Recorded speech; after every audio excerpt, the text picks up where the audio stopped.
My wife and I have kind of a running joke when we're going through really hard times. And we say, I really wish we would have listened before he had to get the baseball bat. In the scriptures, it's referred to as being easily entreated. And for me, being able to have had the experiences of my life that I've had so far,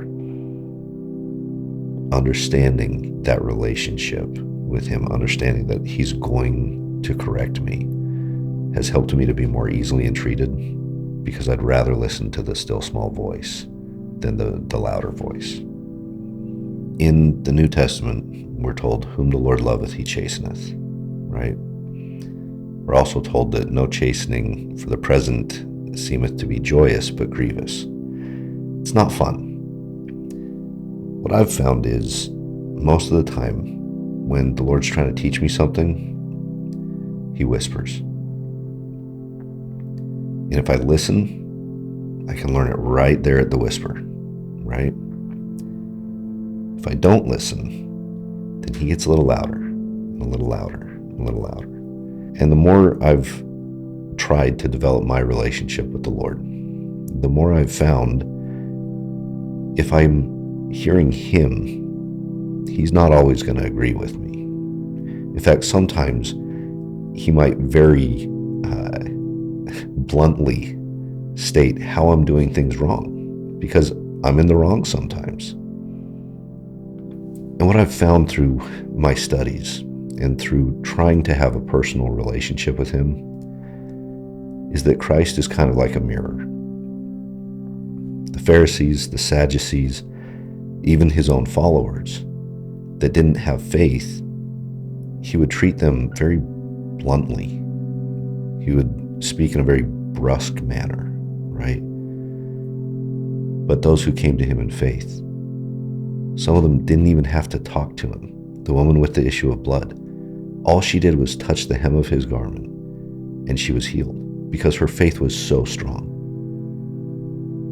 And Christ, even though he stopped, he felt the power go out of him. But he stopped and he looked at her, and there was kindness, there was love. The people who want to come to Christ, he wants to come to them. And the people who don't want anything to do with Christ, there's no room at the marriage feast for them. For me, the closer I've gotten to him, and I've got a long way to go, I'll be the first one to admit that. But the closer I come to Christ, the more I realized there is no qualification for the love of God. In my lowest lows, in my most disobedient moments, he still loved me. He was still there for me. And if I would just turn back to him, he was there with open arms. He was waiting on me the whole time. I know that Christ lives.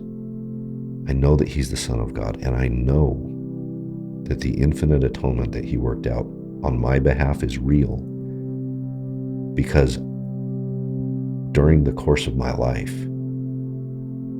I have felt it. I've known him. I've heard his voice. I have felt his love. When I was alone, he was there. When I was helpless, he pulled me out. And when I was disobedient or astray, he's the one who came after me. That's my testimony of Christ, that he's a very real person, and that he loves every single one of us, not because we're great, but because he's great.